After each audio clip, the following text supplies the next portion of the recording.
Hey, good morning and welcome to Breakthrough Walls. I'm Ken Walls and I am your host.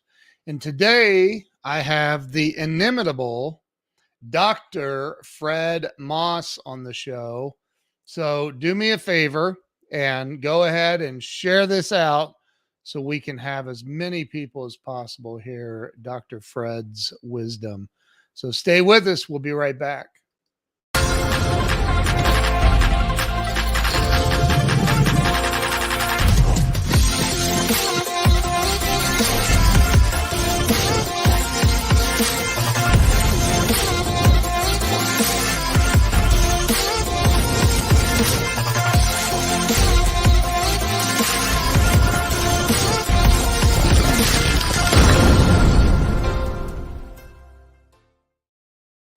And we are back. Let me bring Dr. Fred on. Dr. Fred, welcome to the show. It's great to be here. Thanks for having me on today, Ken. I really appreciate it. I'm grateful you could make it. I really am. And we'll talk about why we're probably both very grateful, especially you, that you could be here. So, I've done this it'll be 5 years at the end of this month that I've done this show. And it originally started to help people get unstuck in life. In fact, we were just talking about how lost we would be without our wives. Right. I told my wife I was going to do this show 5 years ago. She said, "What are you going to call it?" And I said, "I don't know, Getting Unstuck." And she goes, "Why wouldn't you use your last name and call it Breakthrough Walls?" So here we are. Like I said, I'd be lost. I'd be lost. So Fred, I'd love for you to just start out by telling everybody where you were born and raised, where it all started for you. Yeah, it started about 65 years ago in Detroit, Michigan. I was born in Detroit, and I was born to a family that was in a fair amount of, as I understand it anyways, a fair amount of chaos and disarray. I had two older brothers, 10 and 14 years my senior. And they were already angry teenagers, and they were there with my parents who were too young to be parents of two young kids like that. They were difficult times, in the world, I guess. And my purpose was to bring some degree of joy and communication and reset to a family in that level of chaos. Yeah. So that's what happened, and I hit the ground running. I almost remember punching the punch card, on the way out of the womb, almost like just hitting it and getting started, bringing joy to a family. And that's what they counted on me for early on, they almost would wheel me out as the joy machine. I was the one who was supposed to bring happiness or laughter or, some degree of wowism to family settings. So, wow. Yeah. That's how I knew myself. And that's how I, grew up as being.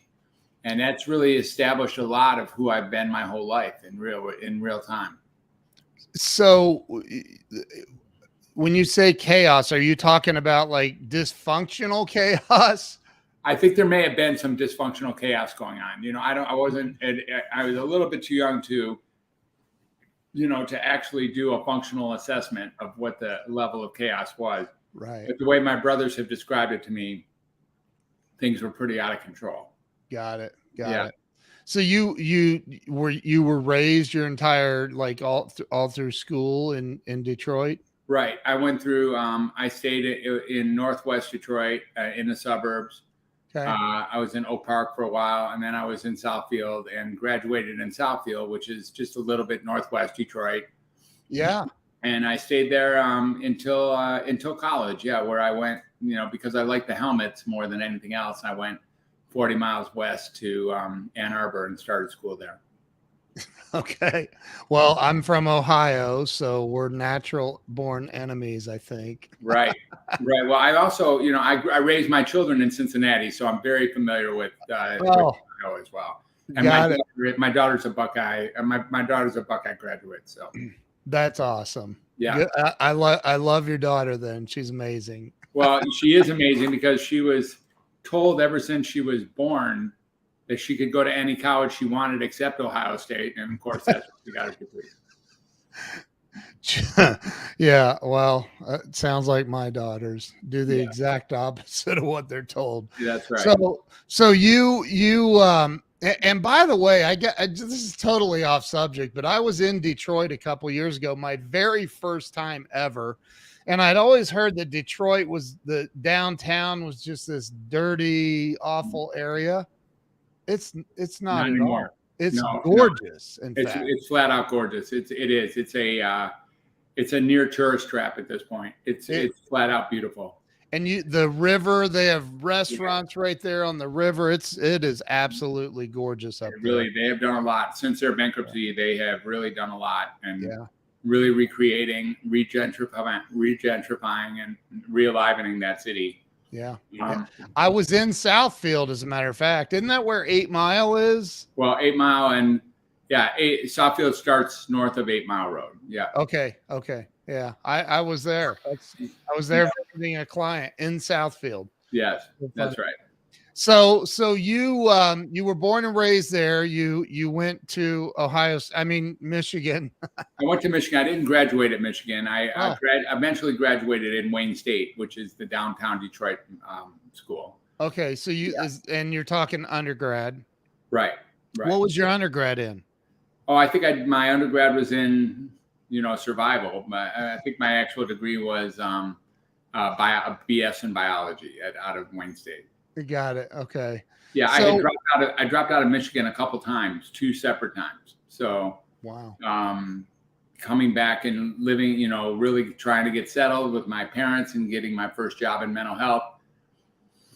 All of that took place, and then going back to school a third time, for this time with an actual purpose, was why I went to Wayne and then graduated Wayne with a BS in biology. Got it.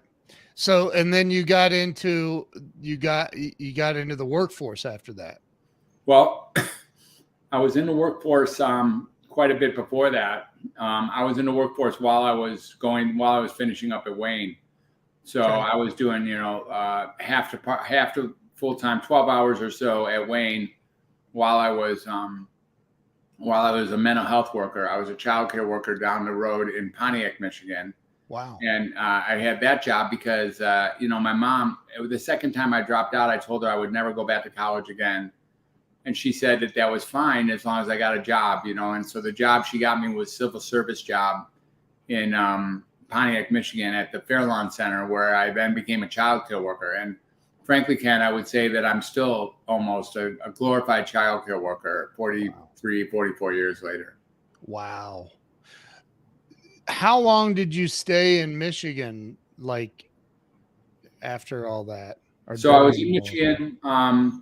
I got my job at Fairlawn in 1980. I graduated Wayne State in 1983. And then I applied to medical school and eventually got to medical school. I got accepted at medical school in Chicago, downtown Chicago at Northwestern University. Wow. And I started there in 1984. So wow. I guess in 1984 is when I really moved out of Michigan for good, and spent the next 5 years in downtown Chicago. And that, turns out to be the same first 5 years of one Michael Jordan as well. So I spent a lot of times in Chicago Stadium. I've been a big NBA fan my whole life. And it was a real thrill to watch Michael grow during those first 5 years and watch the Bulls become the Bulls. And, I worked, I was all over Chicago. Along with being a med student, I really learned most of what I knew about humanitarianism or communication from the streets of Chicago as much as anything else, even more so than the classrooms of Northwestern University Medical School. So I'm curious, what caused you to decide that you were going to go from being a social worker, basically, into medicine? Yeah, well, the thing was that while I was at Fairlawn Center, I really learned that communication and connection were at the heart of all healing. I really did know that. I began to really believe and learn day to day that I actually loved the job. These kids who were 6 or 7 years younger than me, all they really needed was to be respected for who they were. And there would be healing that would take place. And healing would be in more than one direction, them to me to them. And so I really loved the job. But the thing I hated about the job, actually more than anything else, was the psychiatric component of it. I really couldn't stand the way psychiatry was managing those kids. Yeah. My brother, 14 years older than me, was already a psychiatrist. He wasn't a very conventional psychiatrist, but he was a psychiatrist, and I knew their field existed. So I made it my business to go back the third time so that I could actually go to medicine and become a psychiatrist and re-invoke and re-inject communication and connection as the source of all healing. Because back when it was in the state hospital, if Tony was up too late or Jimmy and Johnny had gotten in a fight, we would call the psychiatrist, and he would come down from his call room, maybe interview the child for like 3 seconds or interview us for 7 seconds, and then write something in the chart. And then we'd have to go retrieve the child and hold him down and fill him up, fill his hip up with an injectable cocktail of some very high grade, adult grade psychiatric medicine, and send him into a stupor, and Wow. that was what we would call a success. Now, the truth is, you raise your eyebrows as I say that, but what's very unfortunate about that is that shit's still going on at exactly the same rate it was going on then in all the state hospitals all over the country, and in many of the private hospitals as well. There's a lot of, chemical restraint and physical restraint going on in these hospitals. And we call those places safe, but in reality, it's hard to know why anyone would think those places are safe. Wow. That's, wow. I'll reserve my opinion. I have one. It's rather strong. Yeah. So you did this. Now, did you end up graduating with a degree in medicine? I did. I went to medical school and then got my medical degree in 1988, and then went into a psychiatry, and in fact went into child and adolescent psychiatry for the studies, just on the heels of what I just said. I was, single focus. Wow. And so when I actually got my degree, finished my fellowship in child and adolescent psychiatry, I was ready to go. But, in the interim, one of the things that happened was that the introduction of a drug that we all know of took place while I was in the middle of my training. And it changed everything in the whole world of psychiatry and mental health. It shifted the paradigm as drastically as anything recently has been shifting the paradigm. And that was the drug called Prozac. So when Prozac, you were going to say that. Yep. When Prozac was introduced, it altered the way we look at all psychiatric illness and all psychiatric conditions. And we began to really believe that if we were uncomfortable, there was something wrong with us. And that wasn't always the case over the decades of centuries of time that preceding 1987. But we actually bought into the idea that if we were feeling bad, that was our problem. If we were scared, if we were depressed, if we were anxious, if we were confused, if we were aimless, if we were insomniac, if we were scattered, if we were any of those things, any of the feelings that we now know of as seemingly psychiatric, there was a notion that this was a biological imbalance. And that I was never really aligned with the whole idea. I really, as I told you already, went in because I really felt communication and connection were at the heart of all healing. And so the idea that being uncomfortable meant there was something wrong with you did not align very well with me. Nevertheless, when I got released after the fellowship, the job I had now been typecast to being a psychopharmacologist. And so, over time, over those next several decades, I became an extraordinary psychopharmacologist, as all my peers did, learning everything I could about all the drugs that supposedly were helping people.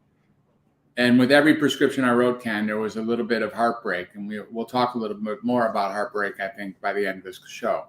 Yeah, because I want to unpack that just a little bit. Once in a while, and I don't know why YouTube has a tendency to show videos to me that are I'm a recovered alcoholic. Maybe they know that, and so they show these arrests of people under the influence of alcohol.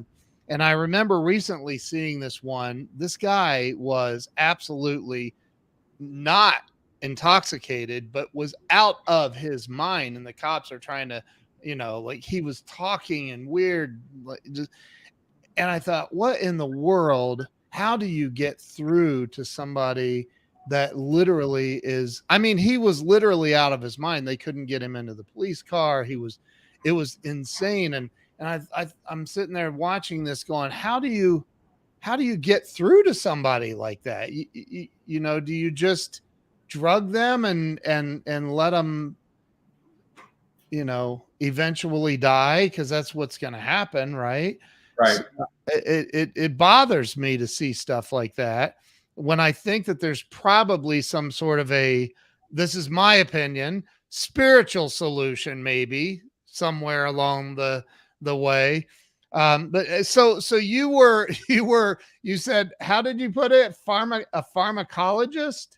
Yeah, psychopharmacologist extraordinary. Psychopharmacologist. What's Yeah. the difference for the audience? What's the difference between a psychotherapist, a psychologist, and a psychiatrist? I think everyone uses the exact same cutting edge on that one.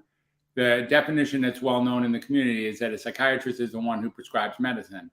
Okay. The truth is, the other two, they don't prescribe medicine, but somehow we're supposed to have the inside track on which medicine to prescribe for any particular condition that we can use to sort of right rebalance a biological imbalance. The truth is that we don't have any special access to that. Wow. We do it over and over again, but the truth is, again, these medicines, they don't do what they're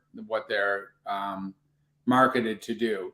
And in many cases, these medicines actually cause or perpetuate, or at least contribute directly to the symptoms that they're marketed to treat. Wow. So when you start looking at that, it's a pretty cool model. I mean, it's a pretty cool business model. If you can actually have, if you can have a product that actually creates or perpetuates or increases the symptoms it's marketed to treat, then that's a pretty cool model down the road. Well, for the person that created the product. For nearly everyone, actually, it works for everyone. And it even works for the client. The client, for whatever reason, the client has agreed to take on the idea that they're afflicted or wrong or diseased, or, and look, for your audience here who might have a differing view on this, whoever's just wrote that, not feeling heard regularly can kill anyone. It's exactly my point completely. And I really appreciate that. Believe in yourself. Thank you. The point here is that if these medicines and these diagnoses, the impact that they have on people is that they have us feeling less than, or they have us feeling like, there's something wrong with us, when in fact there might never have been anything wrong, even when we felt horrible. Like this guy who's talking out of his head in your story, I'm quite sure there's something in his system that, maybe it's not alcohol, but it could be something else. Sure. Yeah. Josie says, I think doctors we're probably going to cover that, Josie. So you already know, I agree with Josie. I think that you probably do too at this point, but yeah, for sure. So here you are. How old were you when you were the booming psychopharmacologist? Yeah, coming out of medical school, I graduated in '88, so I was 30 then. Okay. And and then starting my practice I was already in Cincinnati, Ohio, and so my practice, I became one of the larger psychiatric practices in Cincinnati, one of the top 2 or 3 psychiatric practices. And I wrote over 100,000 prescriptions over the next 30 years. Now, each and every one of those prescriptions ripped at my heart. Every one of them, every one of them was a soul sacrifice. I knew that I was pretending to do what was being asked of me, in that, well, I was doing what was being asked of me, but I was pretending that it was the best choice. And I knew better. I knew that what people really need more than anything, without question, and that's all of us. That includes you, that includes Josie, it includes anyone else who's watching or listening at this point. What we need more than anything is to be heard and to be understood for who we are. And it's amazing what level of cure, of actual cure or connection or true healing takes place once we experience being heard and realized for who we are. That's where the real action is inside of psychiatry. And Sigmund Freud may have had an inside track on that at some level. But the field has gone through so many changes, and not that Freud was all right. I'm not saying that. Right. But I am saying that he knew that people really did respond to getting known and to coming to grips with who they really are. Yeah. Yeah. Being heard. Being heard. There's a funny meme. I forget. I'm going to paraphrase, but some kind of meme that says, before you diagnose yourself as depressed or suffering from insecurity, be sure that you're not surrounded by a bunch of assholes first. Yeah. Right. Exactly. People who won't listen to you or Exactly. communicate. So here you are. Wow. You wrote over 100,000 prescriptions. That's mind boggling to me. And so you had your practice in Cincinnati for how long? Yeah, I had my practice in Cincinnati for approximately 20 years. Okay, and then I started practicing as a locum tenens all over the country as a traveling doctor. And so I didn't really slow down. When I closed down my practice in Cincinnati, I had different higher ideas of how I could better serve the public and being a chief communicator. But it then still had me traveling around the country, filling in spots when doctors were needed, and learning a lot about how psychiatry was done all else over the country, and in fact, in other parts of the world as well. And telepsychiatry had just become a thing, like in 2010, 2011, and I was on a cutting edge of that. These days it's not even a question. Almost all psychiatry is done telepsychiatrically now. But back in the day, that was really a front edge deal. And the idea was that if you could connect with someone online, you could make a real difference with someone just by getting them. And that's our point, I think, with this conversation, is that people want to be gotten more than anything else. Yeah. That goes for the healers as well. Everyone just wants to be heard. And that's why the boom of that's why your show is doing so well. You're obviously a great interviewer. What people want more than anything is to be heard. And then people want to listen to people being heard. And the reason that these people are already tuned into who you are and what the conversation we're having is, because that's the most important thing to people. And if we really stop and take a look, the most important thing in our life is to be heard for who we are. Yeah. And it became less and less a part of psychiatry to have to be able to say that over time. Especially psychiatry, of all the mental health fields. If psychiatry is where you went after listening didn't work, right? Like some therapist somewhere or some psychologist would decide that they've done all they can do, they've done all the therapy, they've ran the gamut on whatever their resources are, and it doesn't work. So there must be something wrong fundamentally, and then they dump them on the front door of a psychiatric office. And then our job is to somehow find some cocktail regimen to turn the thing inside out. And that isn't really how it works, Ken, at all. It never has been how it worked. But people would count on that. And then psychiatry would end up being responsible for the patients that they were dropped off, that were dropped off at their door. So like if someone dropped someone off in my, on a referral in my office, one of the things that happened is they would come in and they'd probably be, you know, maybe they'd be a little bit off the rocker, like the man you were talking about. Yeah. And probably that was due to whatever conditions they're being treated for, not necessarily to an inherent psychiatric problem. Most people have their problem because they've accepted their diagnosis, and their treatment perpetuates the symptoms that are marketed to treat. So, oh my gosh, I have so many things running through my head.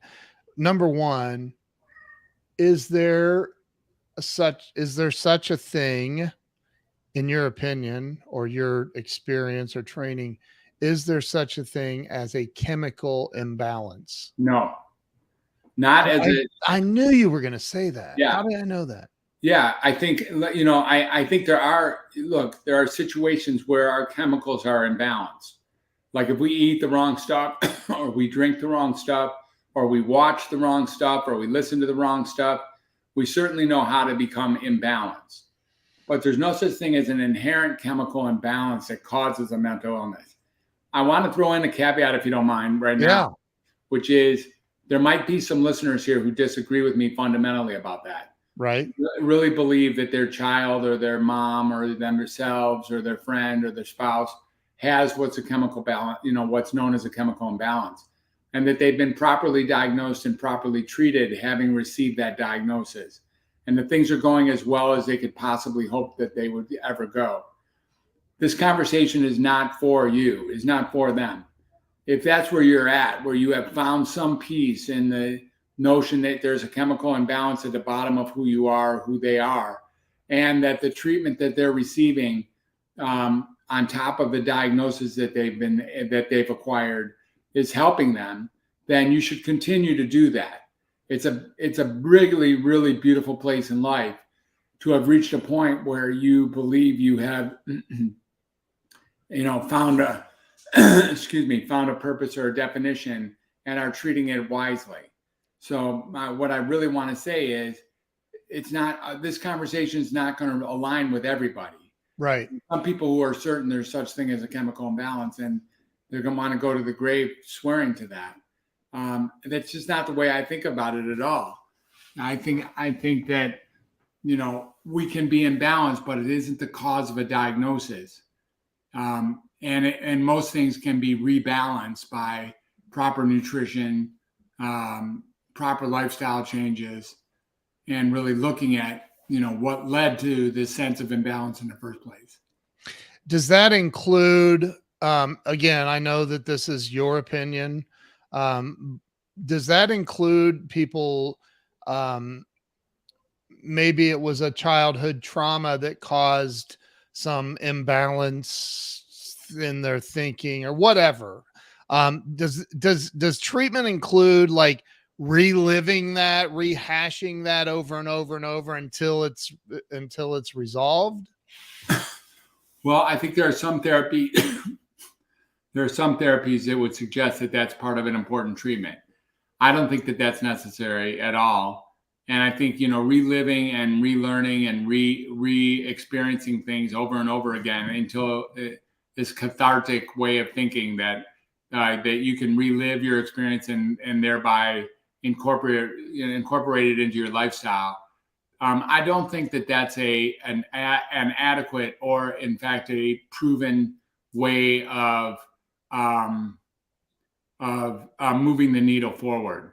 And I think, you know, Josie, who's right on top of this conversation with us, I like her question here.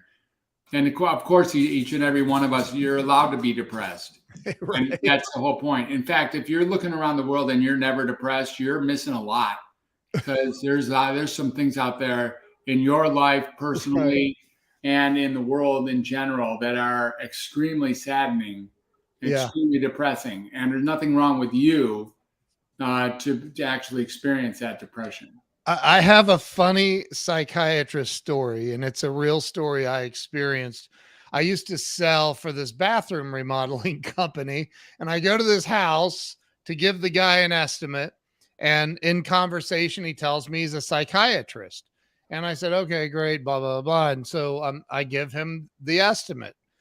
And he goes, all right, give me your best price. I said, that is my best price. And he goes, no, it's not. And I go, yes, it is. He goes, you're lying. And I said, I don't lie. I'm not lying. He goes, listen, calm down. Everybody lies. We have to. I said, what? And he goes, we have to, if you told yourself the truth about everything going on around you right now, you would go stark raving mad. So you have to lie to yourself. It's okay. Yeah. So give me your best price. So, but and what you just said, I don't know, something triggered that about like, because if you're paying attention to everything, I think you're bound to experience some depression if you look at things going on in the world, right? The whole idea that would be any resistance to experiencing depression is the problem. This idea that I don't want to feel depressed because then I'll be known as a depressed person. Yes. That's what the problem is. The depression medications are, they're built to actually perpetuate the symptoms they're marketed to treat. Jeez. So when you start looking at that, that's really the function of those medicines, is that, you start taking them and they don't really even decrease the depression. They in fact increase the depression.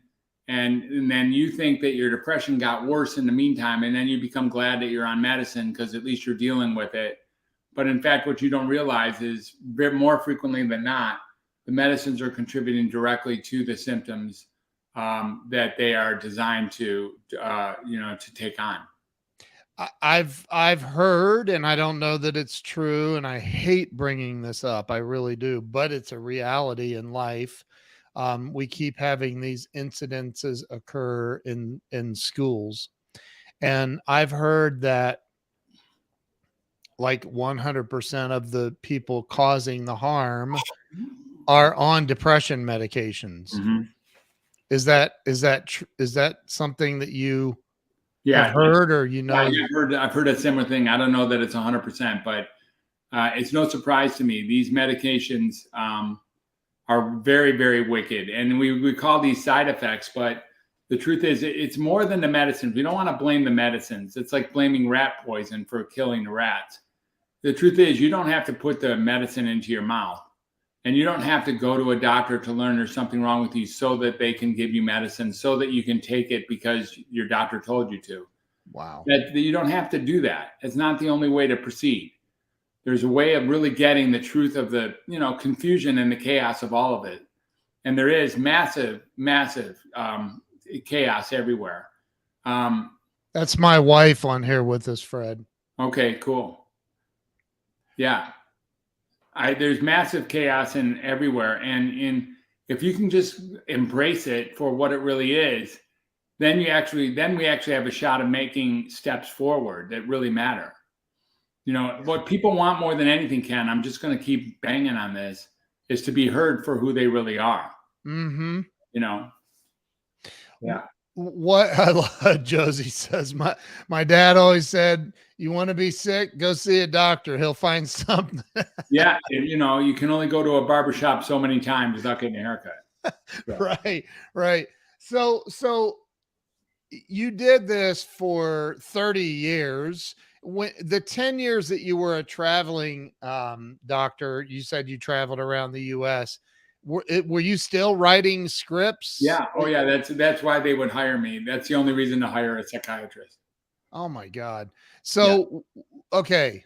At some point, Dr. Fred, it sounds to me like the chomping away at your soul every time you wrote, there was some point where you had a spiritual epiphany, an awakening of sorts, because I know today you're not still writing scripts. Right. So talk about what led up to that, if you would. Right. I think, over time, it just got to be too much to bear. And I think that one of the places where that happened, my resume is quite amazing. It's large and long, and I've worked in almost every single capacity inside of general psychiatry. And the final places that I worked included prisons and jails, and they wanted me to do the same thing. And it just eventually got that they don't really care how hard they don't really care about my relationship with any of the patients so much as they do about which medicines I'm willing to write and that I'm willing to continue that have been written by doctors before me. So this eventually got to be just more than I could bear. And I eventually, I had been looking for a job that could work, a job where I could actually use my psychiatric skills. And in 2000, I'd say around 2016 or 17 is when I really decided that I could no longer do this. Wow. And that's when I decided to start becoming a coach was probably the best idea. And maybe even eventually becoming a coach to help people walk away from their diagnosis. And I obtained a moniker called the Undoctor. And as the Undoctor, I undiagnose, unmedicate, and undoctrinate people. And that was giving people their lives back. There was some real value in that. And then I began to really step away from psychiatry altogether and just started being a life coach the way that I knew I could be, because I'm really just been hanging on to communication and connection at the heart of all healing. Shortly after that, many things started to fall off out of the sky. For instance, I became a podcaster, and I've taught a number of people how to get to their own true voice. I have my book, Find Your True Voice. And Find Your True Voice is a book that you can find it at findyourtruevoicebook.com, and I'll send you a free copy. Or I also taught people through my courses, a course called the True Voice course that taught people how to go from zero to really full-scale podcasting. So I began to write books. I wrote The Creative 8, Healing Through Creativity and Self-Expression, because I think those are proper sources to heal. And I began again to really be somebody who was a stand for communication and connection at the heart of all healing. And that's who I am now. It's very important that people realize that we're not talking about the medicines being evil. It's not so much the medicines being evil. It's, again, medicines are an inert substance. They're not evil. They're just something. And right. So when you go to a doctor, when you go to a barber and ask to get a haircut and they give you a haircut, then you get what you asked for. And if you go thinking there's something wrong with you, then you can learn quickly that people are ready to call something wrong with you and then give you a medicine or a treatment that actually brings that something wrong forward. I've said for a long time, it's called a medical practice for a reason. Right? Because they're practicing, they don't, and I understand that there's education. I understand that there's trial and error. I don't want to be on the receiving end of the error. Right. You know what I mean? So,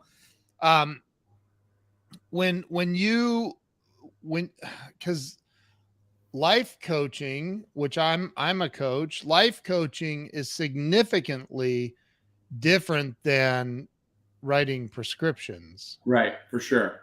You literally are digging into how a person is ticking, what makes them tick. Right. Right. So where when you had this shift, you said it was 2017, 2018 in that area. That was just a few years ago. Right. Well, that's when I decided to start building an entrepreneurial program based on, it was called Welcome to Humanity. And Welcome to Humanity is my main brand at this point. But between Welcome to Humanity and then True Voice podcasting and then the Creative 8, and I have something I'm a little more, even more recently proud of, and that's Healing the Healer. So I'm helping other doctors who now find themselves outside of the range of what they thought they were getting into when they first went into the field. Yeah. So some doctors are laid off or fired or quitting or, no longer aligned with the philosophy of their agency. And there's a lot of doctors who are now finding themselves on the fringes of the field they thought they were getting into in the first place. for those people to be healers, they're going to have to heal themselves. And I have a course called Healing the Healer that I've created that's designed for that. So that's healingthehealer.online is where you can find that one.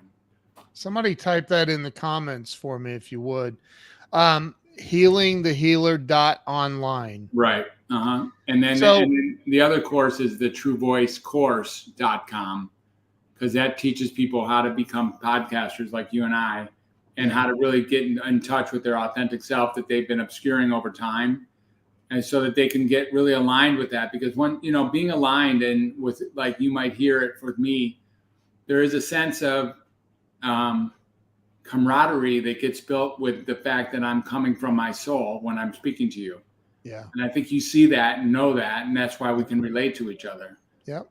Yeah. So when you say healing the healer, these doctors, are you talking psychiatrists only, or not at all. Healers of all types. Okay. So mental health healers and other healers as well. Many of the people in that program are regular, doctors who don't have a mental health background per se.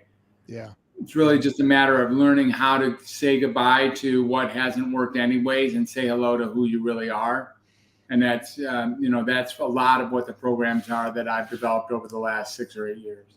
I mean, you've got pediatricians, doctors of all kinds out there writing scripts for Prozac and other antidepressants. Right. Notice I used air quotes. Yeah. So talk about, and I normally save this for the end, but I can't believe we're already 41 minutes into this.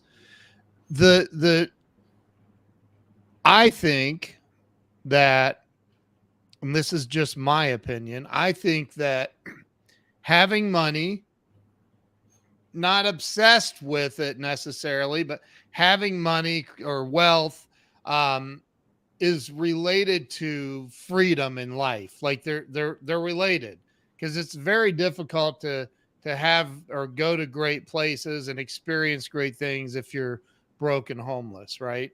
Sure. So talk about, in your opinion, what stops people from having real financial success and having that joy and freedom in life? I think it's a great question. And I think what really stops people is that they end up doing things that they think they should, rather than things that are coming from their heart and soul.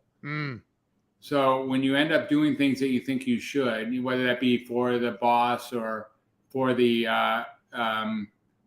for the institution or for the industry that you're in, you end up relinquishing your soul and purpose. And the only way to real wealth and health is by being consistent with who you really are. So being consistent with who you really are takes something. And in this case, what it takes is, really being aligned with your core values and your core purpose. And that's where the True Voice course comes in. The True Voice course, is truevoicecourse.com, is a course that's designed to really help anyone get in touch with their core values and get in touch with who they really are. This is what I really have come through life learning about. It's what I knew when I was in the playpen back in the early days after my birth, back in Detroit. And it's what I knew when I was at Fairlawn Center, and it's what I knew when I was in medical school. So one of my greatest contributions is actually the True Voice course. And the True Voice course is a course that's designed to help people just simply come aligned with what it is that matters to them, what it is that they really are a contribution for.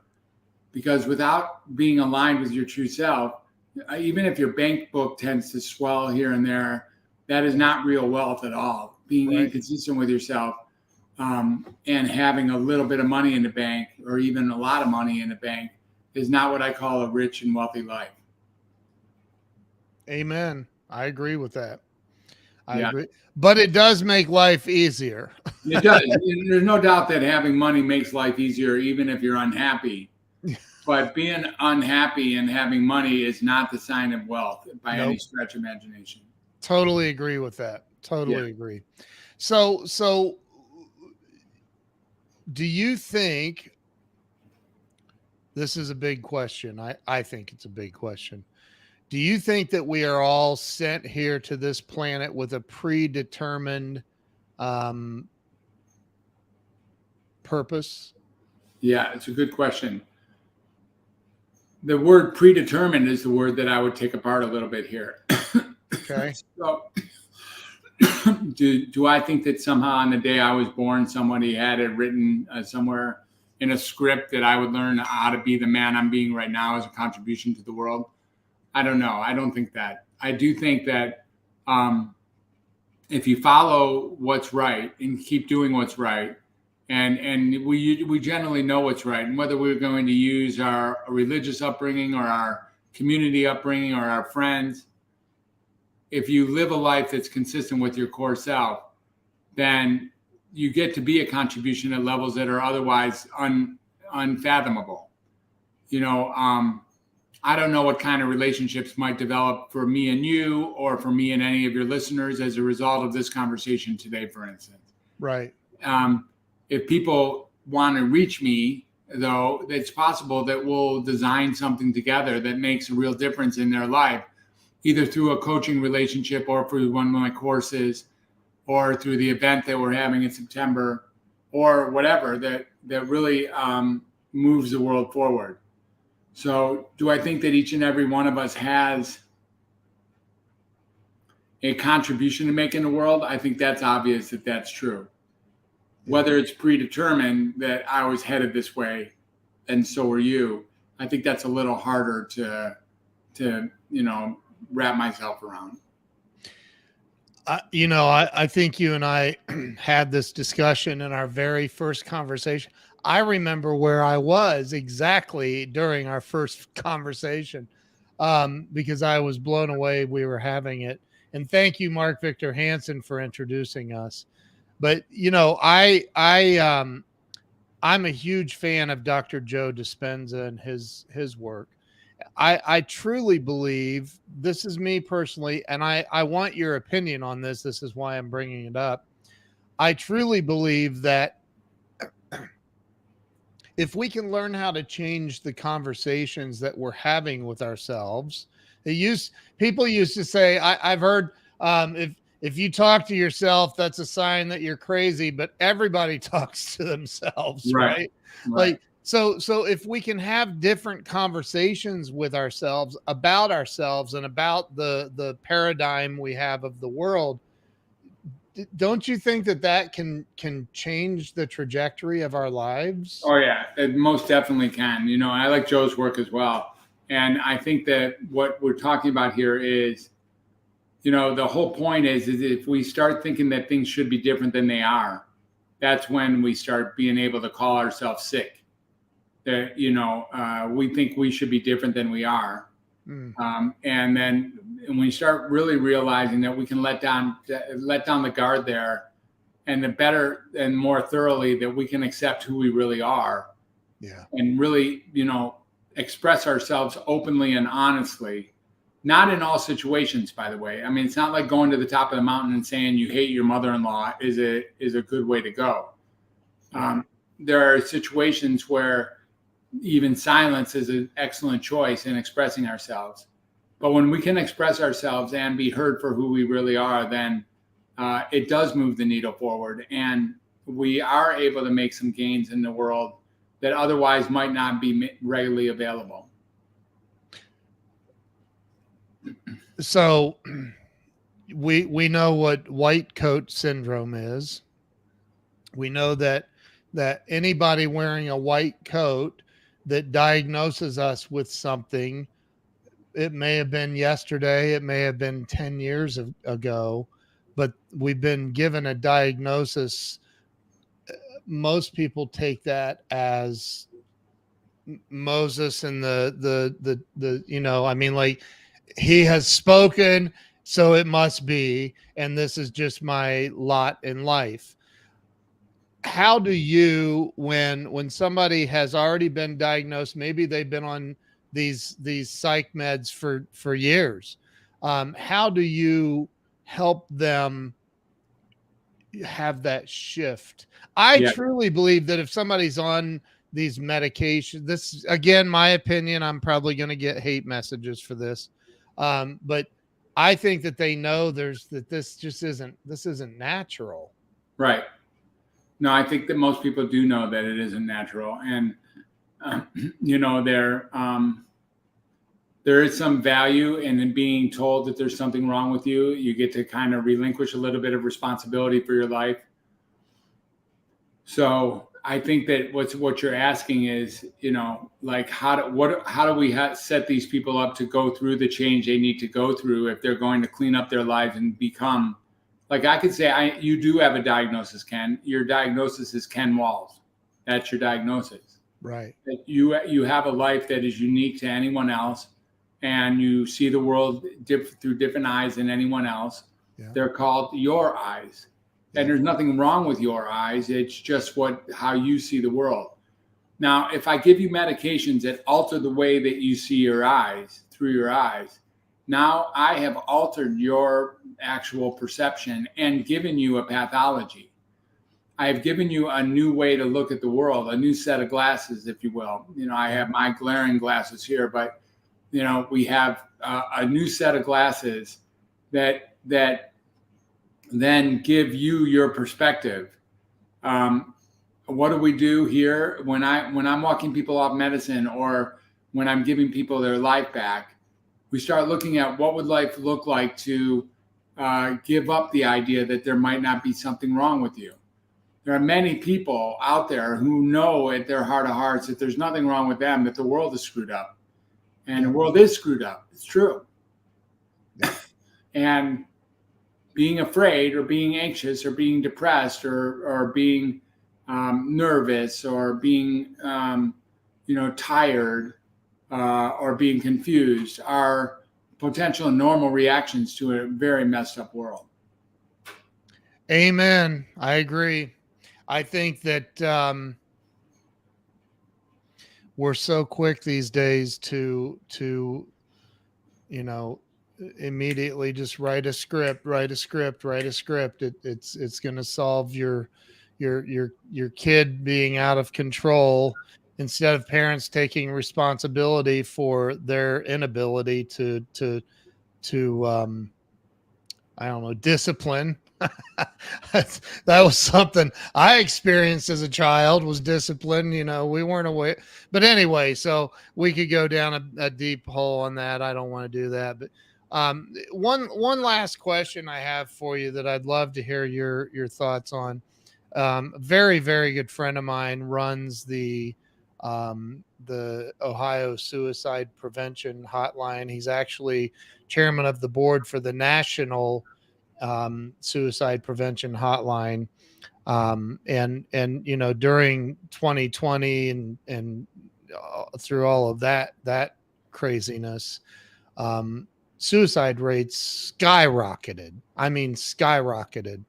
And they couldn't even keep up with the phone calls there. The people, you know, if somebody calls you and says, I'm at the end of my rope, I don't feel like there's any point in going on.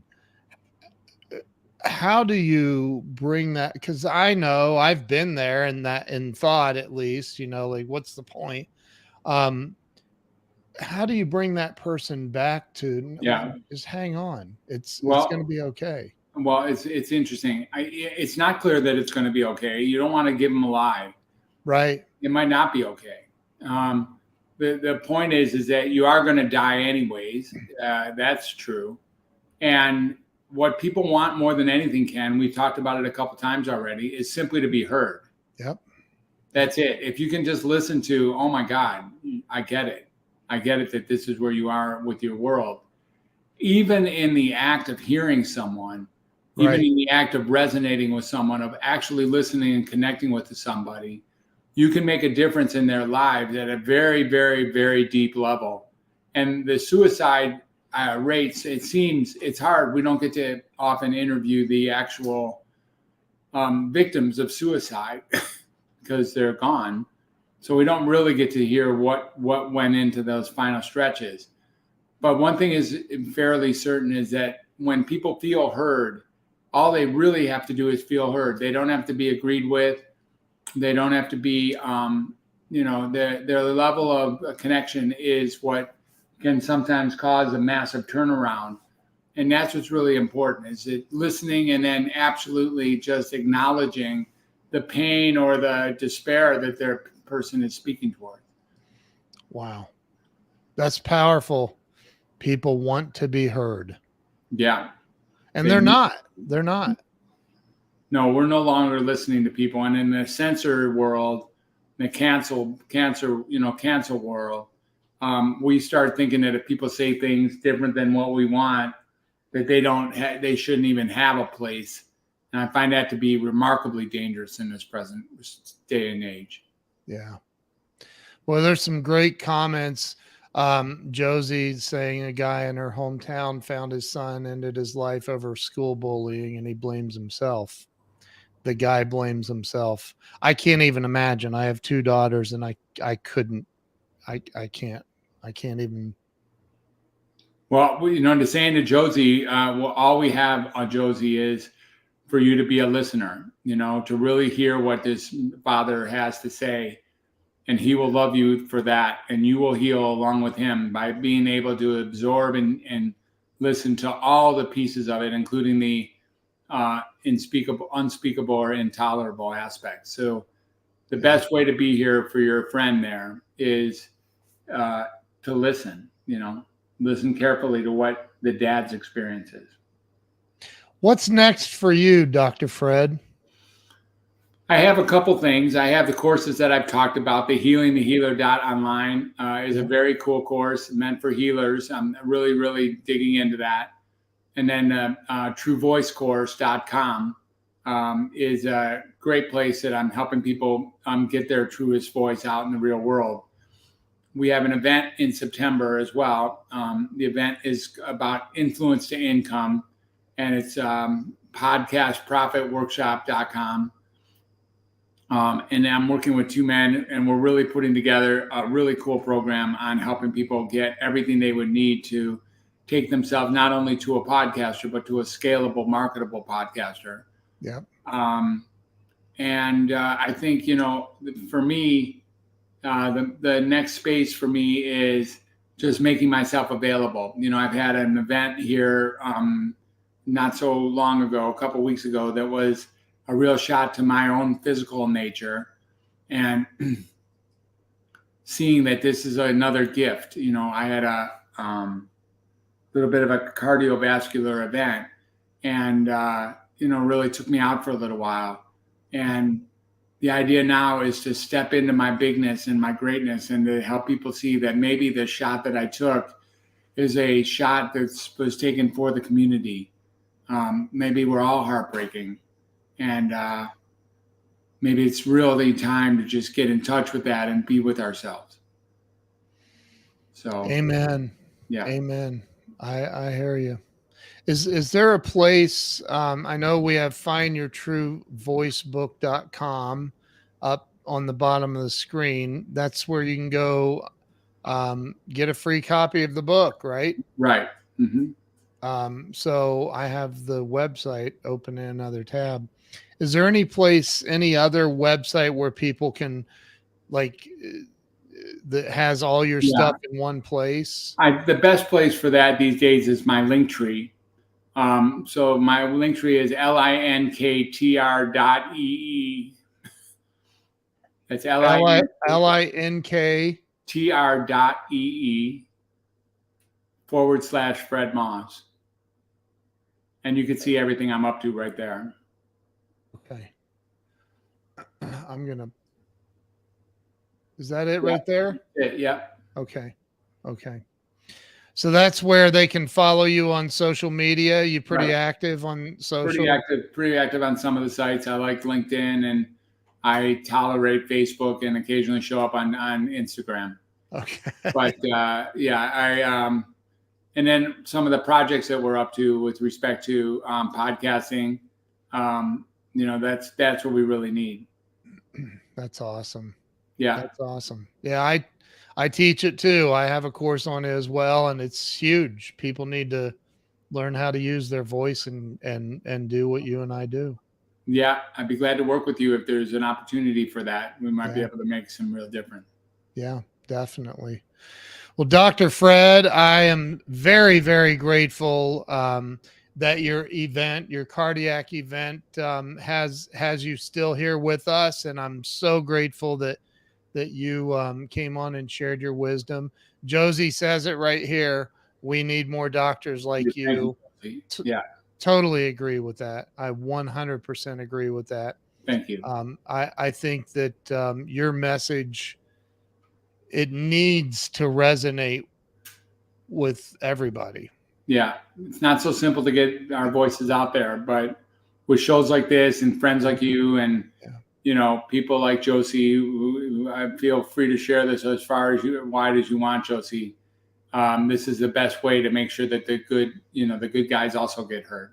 Yeah, absolutely. Yeah, So thank you. And I'm going to end the live stream. If you will stay with me, though, I promise I'm not leaving you, but I am going to end the live stream and put us both backstage here for a second. So thank you all very, very much.